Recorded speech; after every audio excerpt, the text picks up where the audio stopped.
Hello and welcome to episode 55 of MMO Weekly, presented by Chitty's Cheesesteaks. I'm your host, Sal Manzo, along with my co-host and MMO executive editor, Mike Mayer. And Mike, it's a whole 24 hours since the last time we spoke. And another Hall of Fame pitcher is out the door. Justin Verlander's going back to the Houston Astros. Tommy Pham got traded to the Diamondbacks today. Somehow somebody took Dominic Leone. I don't know how they did that, but I don't know. I wouldn't call it a fire sale per se because their core guys are still there, but certainly a liquidation of this team. And from the sounds of it, a team that's looking more towards 2025 and 2026 with the way things have gone with the moves that they've made. But just want to get your initial reaction to Justin Verlander going back to the Astros. Yeah, I mean, I think the Mets did really good in that deal, right? They got Drew Gilbert and Ryan Clifford. MLB Pipeline, the guys there said when they updated their list that was going to be the Astros' top two prospects. Baseball Prospectus said that Gilbert was 36th in their midseason, and they only go to 50, but they said Clifford would have been in the 80s. So the Mets got two top 100 prospects, top 50 in there. Argue that they're both in the top two. Um, they're both in the top five of the Mets prospects.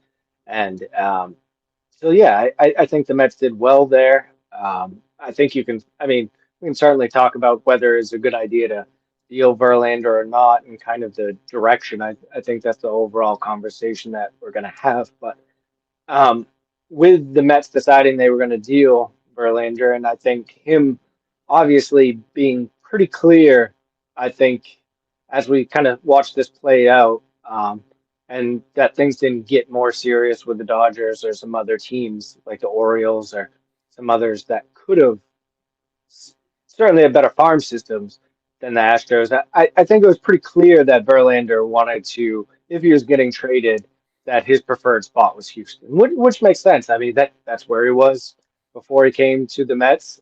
That's where he's comfortable.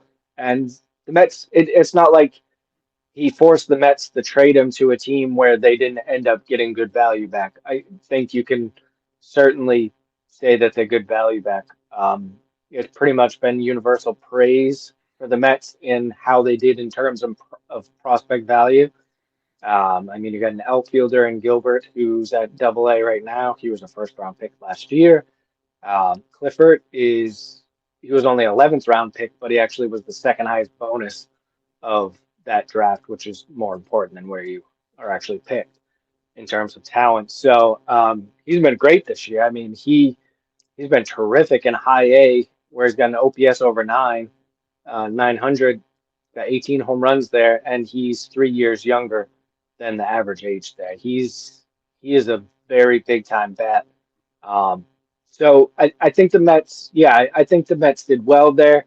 I do think, like you said, it kind of brings into the question, well, you dealt Scherzer, you dealt Verlander, two guys that you could have had on the team next year. That certainly brings into question exactly what the Mets plans are for next year. And I think we should touch on that kind of after we just go through all of the trades that they had, and then we can kind of focus on what the plans are for next year.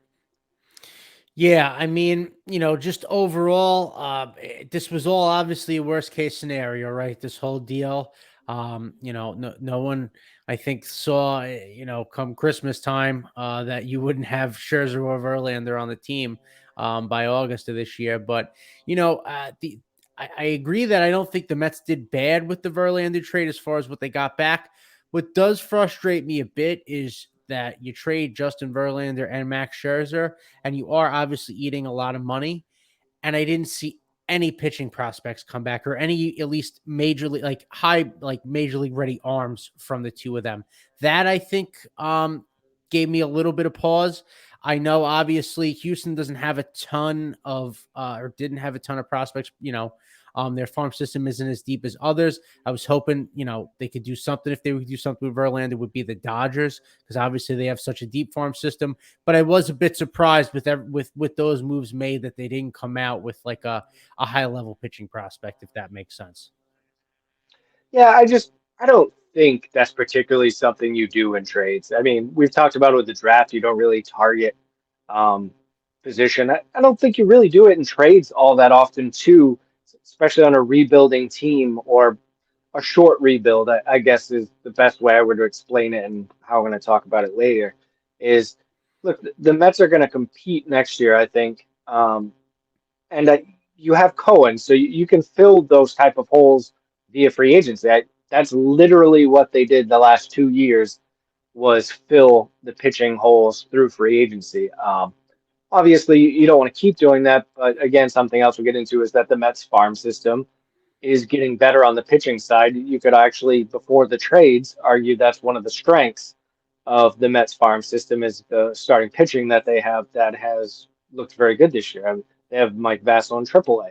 They have Dominic Hamill, Christian Scott, and Tyler Stewart that are all in AA, and Blade Tidwell in AA too. So you have five guys right there that before all these trades were in the top 10 or top 15 of the Mets prospects, and all of the Mets top echelon pitching prospects. So they have pitching coming. You could very well see Vassell this year in the major leagues. I think probably Scott and Hamill are right behind him, and those are the type of guys that, if pitched in the big leagues this year, might be okay too at that later part of the year.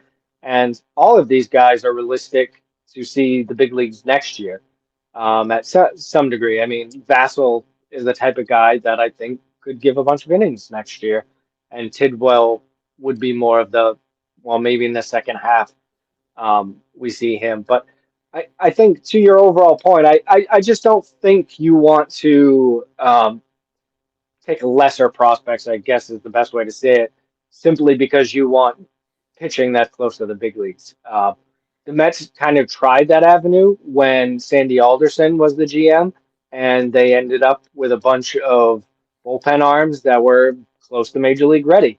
And we essentially have gotten, or the Mets have essentially gotten Drew Smith and Steven Nagosick to the big leagues, and neither of them have pitched particularly well in the big leagues. So I think the best thing you can do is try to maximize the value of the players that you're trading. And obviously, if there's a similar prospect and you're in the Mets situation where you're going to need starters, yeah, maybe that's where you kind of lean towards a starter. But these guys are pretty clearly better, in the Astro system, pretty clearly better than any of the pitching prospects they have. And I think with the Rangers too, Acuna is one of their better prospects too, and he just happened to be a shortstop slash outfielder. So yeah, I can certainly see that. I mean, that's what a lot of people have talked about, is kind of they made all these trades and they essentially got really three pitchers in the group. Justin Jarvis for Mark Canha, and then Mm-hmm. going back to the Eduardo Escobar trade, they got two pitchers in that deal. So yeah, I think the Mets just targeted overall talent, I think, is the best way of looking at that. And as we go through more of these trades, they ended up with four guys that are going to be top 100 prospects when all the rankings are updated.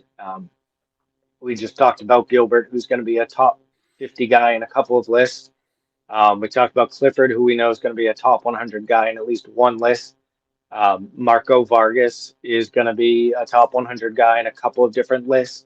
And Acuna is a consensus top 100 guy. So that's four top 100 guys. And then to add on to that, I did a really quick re-ranking of my top 35, and on that I had 10 guys that the Mets got in trades during the season this year that would be in my top 35. So that's a pretty significant number, and that's an overhaul of the Mets farm system. And I know it's certainly weird and understandably upsetting for Mets fans that came into the expectations they came into this season to kind of see this happen. But I think once Epler decided this is the way they were going, I think he did a really good job. And Cohen has talked about obviously he wanted to win in 3 to 5 years. Looks like it's going to be have to be closer to the five on that. But he's also talked about wanting to build a long-term contender. I think Billy Epler and the rest of the front office, with the help of Steve Cohen, eating a lot of money in the two bigger deals, I think they've certainly helped the Mets build, or at least hopefully build a long-term winner with the deals that they made. Yeah, I mean, I agree overall with that. You know, they obviously revamped the farm system and they took advantage of what we've talked about was a big seller's market at this trade deadline. They saw this as a team that wasn't really going to go anywhere this year, or excuse me, this year. So they decided to take advantage of that, which I think they did a good job of it, like you said. It just was surprising to me, like I said, with Verlander being control in the next year, looking like he has the last couple of months. You need someone to head the rotation, but I would assume that they must. I don't want to say punt. You know, I don't like to use that now, new ownership, but with the trade of Verlander, it does seem like next year is going to be more of that quote unquote transitional kind of period, and the focus will be more for 2025 and 2026 competing. I see that that's certainly talked about a lot, and I know Max Scherzer had a lot of different comments in the Athletic that kind of alluded to that, and um, I think there's a lot. I mean, there's a lot going on. We could talk for a long time about kind of the comments that Scherzer made and Mm-hmm. kind of the reasoning behind why he would do that and the reasoning behind why the Mets would tell him certain things. The Mets were obviously at a point where they wanted Scherzer to waive his no trade clause. Right. So they were certainly telling him things that would have lead him to waive his no Sure. trade clause um, because of how he felt. You look, it's Max Scherzer. I don't think the Mets were going to change his mind with some big drawn up plan about what they were going to do next year. I think it felt like Scherzer kind of already had his mind set in what he was going to do. I mean, his comments certainly made it sound that way, which is fine. Like we talked about, he's an older player that wants to win. I don't have a big issue with him wanting to go somewhere. Um, I just look, are they going to potentially win 100 games next year? I mean, we just don't know, but I don't think the Mets are punting on next year. Like they they traded, granted, Verlander and Scherzer were supposed to be co-aces this year. Neither of them have been. I mean, even with Verlander's good stretch recently, he's still, I don't think he's an ace anymore. I don't think that's the guy he's going to be anymore, and he's 40. I mean, look at the age of the players they traded 40, 38, 38, 35, 35. Mm-hmm. I mean, those are the big pieces that they traded. So one, I think from that perspective, it's not really a punt, it's more of a retool to me. Um, for the simple fact that I don't think Cohen's ever going to have a year where they're punting. I just don't see that happening. I just don't think it's in his blood. I don't think Cohen didn't buy the Mets, especially in the short term, to punt. Um, maybe they don't go out and spend quite as much as they did last offseason. I mean, that's a reasonable expectation. But look, I still think they're going to go after Shohei Ohtani. I mean, that he's the biggest guy on the market. He's the best player on the market. I think they're still going to go after him. I don't think any of this changes that. I still think they're going to go after pitching. They're not going to roll with Tyler McGill and David Peterson on opening day next year in the rotation. It's just not going to happen. And they have a fine core. I know it stinks to see how the season's played out, but they still have Nimmo, they still have Alonso, they still have Beatty, they still have Alvarez. Hopefully, can get McNeil to turn it around. I mean, that's a fairly decent position player core to pull from. Um, and they kept Quintana, they kept Rayleigh, so they kept a couple of arms that can help for next year. They kept Ottavino, so they can pick up his option, cheap option. He'll be back next year. I think And obviously the Scherzer comments don't help, but I think the punt of 2024 has just kind of been overblown. If this was the Wilpons, it'd be like, yeah, of course, like this is totally the Mets punting. Um, but there's marked differences. Like this is why the Mets couldn't sell right under the Wilpons because they wouldn't eat money Mm-hmm. to get better prospects. That's the difference. Like they had to get relief prospects back then. Now they got legitimate top 100 prospects or up the middle athlete Mm-hmm. prospects. And that's because Cohen was willing to eat money. And he's not going to stop with that money. He's going to spend this offseason. So I think while maybe 25 and 26 are the years where they spend more, I mean, maybe that's reasonable to expect. But I think the Mets are going to come to spring training next year with a pretty good roster. Yeah, no, I mean, I agree. I don't know how aggressive they'll be with the starting pitching market. I was looking at it. There's some guys that would be nice, like the Alec Woods of the world, things like that. You can bring him for like a 1 or 2 year deal. I saw Syndergaard's a free agent. I don't know if I'd be touching him. I think although he pitched pretty well for Cleveland in his debut the other day, pitched into the sixth and then got hurt, I think. But it's going to be an interesting offseason. They did well as far as basically paying to get these assets back, like you're talking about. They used the resource, Cohen's money, which is great. And they pretty much wiped the slate clean as far as the payroll for whoever they bring in here. David Stearns, right, preferably, or whoever it's going to be to run this team to do with what they want. I think a big tell for me for 24 now will be whoever comes in to run this team, what they do with Pete Alonso. His comments were interesting today. Definitely different than Lindor's. Lindor is very much the company man now. He's on. He understands what the team's trying to do. He said all the right things. Like almost like a captain would say. So he's here for the long haul. He's got his long-term deal.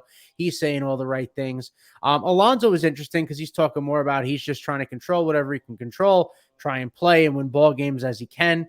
And obviously the Mets haven't given him an extension or anything yet. He's a free agent after the 24 season. I wonder what this kind of reposition, if that changes anything this offseason, that the Mets could try and pull off some sort of trade or something like that for him. I am personally not in favor for that. I want him to be part of this core, and I think he should be signed long-term because we've talked about on the show, I think he's one of the elite power hitters in the game. This is just an off year for everybody. You kind of throw it to the wind. He was an all-star, obviously, and I think getting hit in the wrist kind of screwed his season up as well. But I think what they do with Pete, if they make that commitment, before this walk year here, might be a telltale sign. But I don't know. It's going to be another big year of changes and a lot of not revolving doors, but different faces coming in.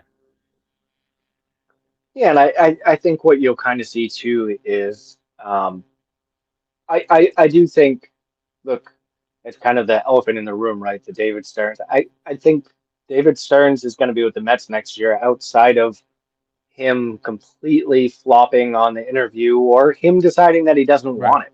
Mm-hmm. Both those are possibilities, but outside of that, everyone I've talked to and everyone, I mean, Bob Nightingale, Mm-hmm. John Heyman, Joel Sherman have pretty much all alluded to it, is that Stearns is their pick. And yeah, I think that's a big boost for the Mets. I think prior to this trade deadline, I had some serious questions about Billy Epler as a GM. I think he did, like I said, I think he did remarkably well at this trade deadline. But yeah, I think there's certain things you're going to see that you want to see that kind of gives you an idea of what the Mets are going forward. I think if it is Stearns or if it isn't Stearns, I think you need to make that hire right away. I think you need to do it early in the offseason so that they can kind of settle in and do things like you talked about. Alonzo extension makes sense. Francisco Alvarez extension, I think, is really a no-brainer to me too, given his age, his productivity, and the fact that you want him there for a long time. That's a page right out of the Braves playbook. I think that's something they should look at doing. Between those two, and I think you also see, I know Epler mentioned like the free agent market today, like they're going to go out and sign starting pitchers, bullpen help, and outfielders. He mentioned those three specifically, but I think the Mets are going to be active in the trade market too. Look, that's the other part of building up your farm system, right? Is not only so that you can produce big leaguers, but it's so that you can use them for trade. And I think the Mets, that's another part of them doing well in this trade deadline is that they were able to, during the year, really look at what the prices were for sellers. And they got a ton of value back. I think during the offseason, they might be able to use some of the pieces they got in the last couple of weeks and have even bigger value, be able to get more back in return Right. during the offseason. And I think that's in part because of the prices during the year, but I also think it's kind of the prospects that they targeted too. They targeted guys that are on the upswing in terms of their value in the game. And particularly some of the guys in the lower levels, like Marco Vargas is a guy that other teams typically always targeted in the Met system, like an Andy Rodriguez, who is Mm-hmm. now Mm-hmm. in the big leagues with the Pirates. So I think that will kind of play into this offseason between, like you're talking about, the extensions, getting some younger players through trade, maybe instead of just relying on the older pitchers. And I do think they're going to be they're going to have starting pitching that they're going to be want to be aggressive with. So yeah, no, I mean it's going to be an interesting next couple of months just to kind of see where the Mets are at and kind of see where Buck's at too, right? Like we talk about Verlander and Scherzer. This certainly isn't what Buck kind of came out of non-managing retirement to do, right? He he was certainly wanting to go to a winner at his age too. So it'll be interesting to see kind of how he handles it because let's face it, he's had some struggles with the Mets and previously with how he's handled young players. And I think at this point, that's really what the Mets need to do, right? Mark Viento should just be playing every day. Um, Francisco Alvarez, they should get him some more at bats as a DH, so he's a little Mm-hmm. more comfortable doing that because he hasn't done that a ton in the big leagues to this point.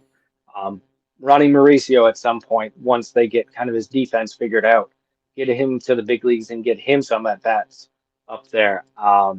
And some other arms, like I mentioned, Mike Bassel, maybe we see him for some starts at the end of the year. Some bullpen arms. Nathan Lavender is one that we haven't seen yet that we probably will. But I think we need to see exactly what Buck is going to do the rest of the year. And because he has 1 year left on his deal and kind of play into what they do next. Because if they do bring in Stearns or another president of baseball ops, that's going to be one of their first decisions, right? Is Buck the guy, or do they want to bring in their own manager? So, yeah, the next couple of months is going to be interesting. Not from a standing standpoint for the Mets, unfortunately, but it'll be interesting to see just if they continue to embark on what the role that they're supposed to be doing, and that kind of falls on Buck to make sure that those young guys get as much playing time as possible. Yeah, I mean he's got no choice now. They're out of it. And they traded everybody away, so he kind of has to play them because he needs to put 9 guys on the field. So he doesn't have a Well, choice. I did find it kind of interesting that they didn't essentially just kind of dump Vogelback on someone, Mm-hmm. um, simply because that would have forced Buck's hand Right. with Vientos. Between that and Carrasco, I thought maybe those guys they kind of would have tried to dump on someone. You're not really getting anything back, but Right. kind of a pre-DFA situation where you essentially maybe you get like uh, a guy outside the top 30 that's in the lower levels, and you just kind of getting rid of the salary and opening up a roster spot so that Billy Epler is forcing the hand of Buck essentially. And I was particularly surprised with Vogelback. I know he's well liked and he's looked much better recently, but I thought that was kind of the move there to make sure that if they don't have Vogelback, Vientos has to because you don't really have another DH role. I mean, they already have tonight. They have Danny Mendick and Rafael Ortega, who they just Mm-hmm. called up in the lineup. So the back end of the Mets lineups the rest of the year are gonna Not be they're good. not gonna carry much weight. Yeah, they're Yeah. not gonna be very good. Yeah, it is what it is, right? They didn't play well to start the year. Losing Diaz was a bad omen to begin with. Probably never should have Timmy trumpets ever again at City Field. That feels like this started this total downfall. I'm half joking, but that'd be interesting too. See what happens with Diaz, what they do, right? Bring him along. He's someone that's got a lot of control. They just signed Nimmo last year, or re-signed Nimmo, re-signed McNeil, or extended McNeil. It's going to be another period of transition, and the whole Buck thing will be interesting too. Feel like he's probably going to be coming back next year, I would think, because the MO on him is fundamentals, that sort of thing. So if he can kind of guide them along to be a transition. But like you said, somebody comes in to run the team. Usually they want to bring in their own manager. So a lot of things will be interesting. A lot of moving parts as always. I don't think this is how we would have expected year 3 of the Cohen era to go, but that's baseball. Again, the folks that are upset about the money and laugh about it had about 13 years of not spending it all. So I don't want to hear about that. I'll keep saying that till I'm blue in the face. They went for it. It didn't work out. That's sports. But to now turn around and say it was stupid to spend the money when the same people like to complain about how, money wasn't spent, you got to spare me with that. Cohen tried. Last year, they didn't do anything at the deadline, which kind of made them fall flat, but they won 100 games. And this year, things just didn't click. It is what it is. And, you can't fault them for trying. And like you said, I think they'll still try to a point. Next year, I think it'll be more, it won't be huge splashes, but, who the heck knows, right? Who the heck knows when they hire, how Cohen's feeling, whatever. So, should be, I guess, a lot of excitement still again for the next Well, couple months. and kind of kind of to that point, to keep going talking about that and all the assumptions being made for this offseason already, the Mets are going to hire a president of baseball operations. This is finally going to be the offseason. Everyone has said that this is going to happen. Um, and I expect it to, whether it's Stearns or someone else. So for there to be all these assumptions about what's going to happen in 2024 seems even crazier when you don't know who the lead baseball person is going to be. Um, it's going to be someone from outside the Mets organization right now. So for everyone to just assume that the Mets are going to punt on 2024 when we don't even know if it's David Stearns or someone else, just it, it it's a lot of frustration talking. I'm sure not just Mets fans. I'm sure that's part of it, part of what it was with Scherzer. Look, he Right. was frustrated. He signed to New York with the assumption that he was going to win a ring, and ended up getting traded. That's just not something I'm sure he ever envisioned. Um, so I just think we really need to see who ends up running the show to really have a great idea of what's going to happen. And like we've seen it with Cohen too, is he could change his mind. He, he could be like, well, you know what? I've seen this, and I've seen this. I want Shohei Ohtani. That's his decision. And guess what? If he decides that, the Mets are going to get Shohei Ohtani because he has more money than anyone else. So he is always that wild card that they still have and can make a split second decision that changes the franchise, particularly when you have a guy like Otani available in the offseason. And there's other good pitchers. Aaron Nola, Urias from the Dodgers. I mean, it's a Mm-hmm. pretty strong starting pitching market, which I think played into the Mets' thoughts and made it more comfortable for them to deal Verlander and Scherzer. I certainly think that was part of it, the strength, and to have the Japanese right-hander too that the Mets like. Mm-hmm. They've been scouting a bunch, and Epler has a good relationship there, um, and a good track record there in Japan. So I do think that the Mets are obviously aware of how good the starting pitching is this offseason, and yeah, I think we're gonna we're it's an adjustment period. I know that from Mets fans. Like you mentioned, could you even imagine the Mets looking back in February and saying, "Oh, hey, in August 1st, Max Scherzer and Justin Verlander are not going to be on the Mets, and they are going to be playing against each other in the American League." It just would have been unfathomable. It just, and that's certainly part of it with the Mets fans. It's tough to blame them. It's just where you went from what they did last year, very much to start the year and get to 101 wins, and then just get knocked out, and then it's like you said, it's kind of been since that Atlanta series late last year. It's kind of been this downward spiral since then. Yep. The offseason kind of got Mets fans pumped again because let's face it, they had a pretty good offseason. Mm-hmm. It just hasn't worked out, but most of the reasons it hasn't had to do more with players that were already on the team. Sure. Marte, McNeil, Scherzer, who they got the year before. So I think the Mets ended up having a pretty solid offseason. It just didn't work out.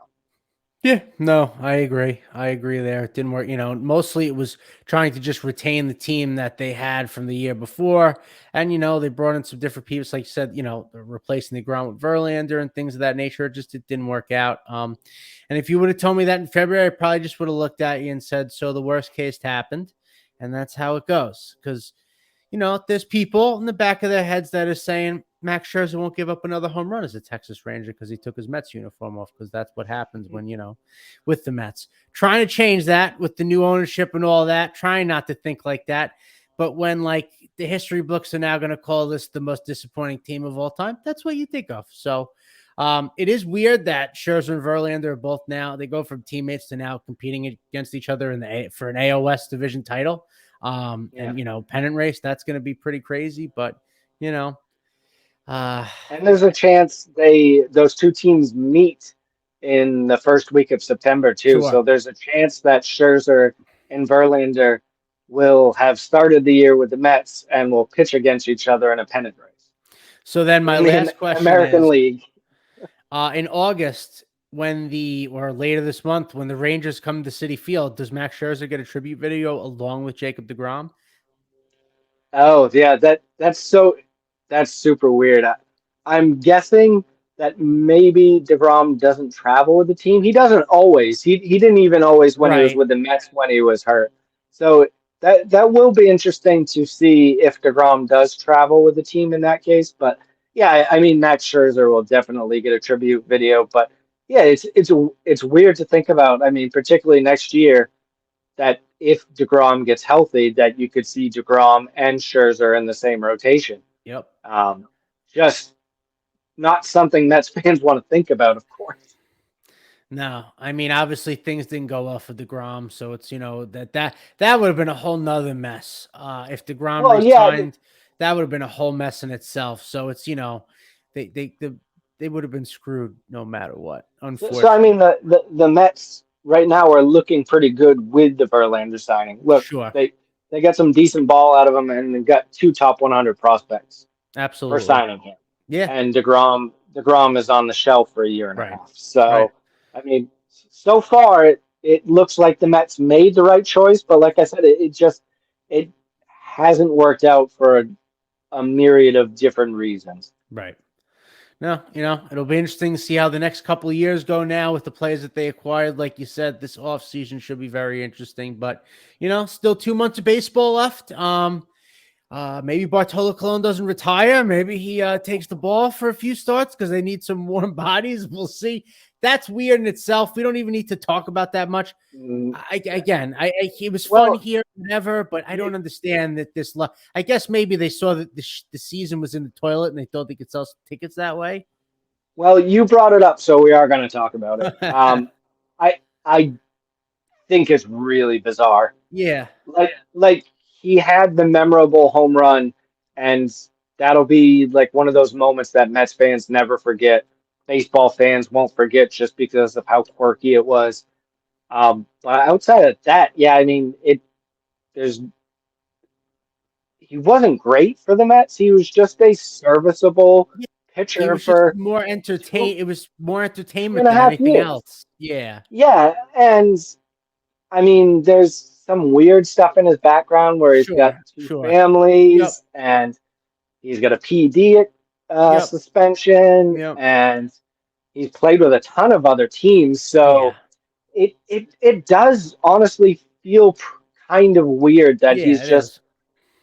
coming back to the Mets to sign a 1-day contract like he spent 15 years with the Mets and was one of the best players in team history. And yeah, it does feel a little bit bizarre. And the timing of the announcement at a game when they had pretty much had recently waved the white flag, Right. and yeah, it felt awkward to me all around. I mean, it's a good thing for look.